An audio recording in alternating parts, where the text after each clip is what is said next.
We will be very glad to share our thoughts on the process of rating or grading, as we call it, and how it can help the members of your council to get benefited from it and get better finances and the constraints that Mr. Desai also talked about. I kind of reciprocate what we have seen in the market. I myself am an ex-banker and have dealt with SMEs and seen their issues which come up during financing, given the broader guidelines that the banks have and under which we have to operate. But fully appreciate, sir. And I think in this time of COVID, the impact that the MSME segment is facing, no other sector of the economy has faced this kind of an impact because of the lockdown situation and the infrastructure not being able to run the business as usual. A government on its part has tried to do and bring initiatives which can do some help to the MSMEs, but eventually those are only help which can come in terms of loans and finances, but the real business volumes only will be the thing that all the MSME segment companies are looking for when the uptick of the economy happens as soon as a vaccine is discovered and the lockdown restrictions are eased and business returns to normal.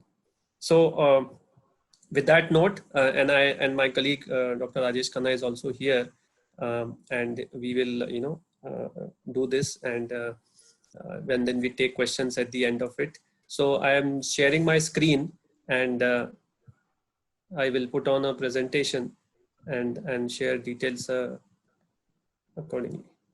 So I think the agenda is that we quickly tell you about us, a quick look at the MSME segment in the country, and as Mr. Desai also mentioned, what are the funding challenges and where the grading or rating can help.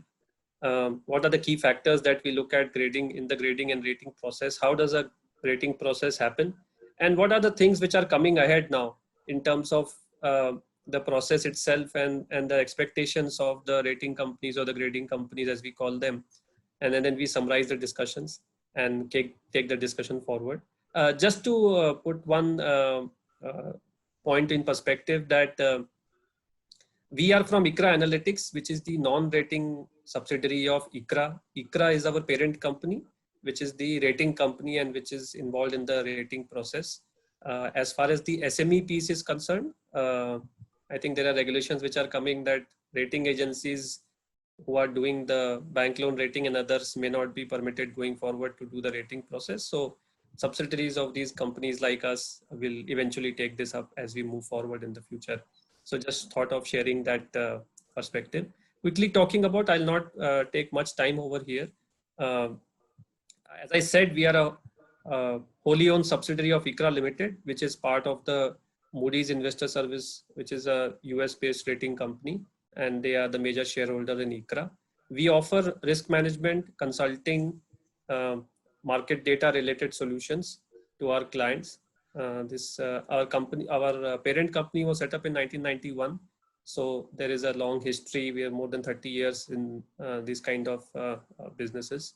And we also do work for outside India clients in terms of providing them professional services and data services for their accounting and IFRS and other support. And in India, we also do a lot of work for the valuation of the debt mutual funds. The daily calculation of NAV is done by us on a daily basis. So we specialize in that part also.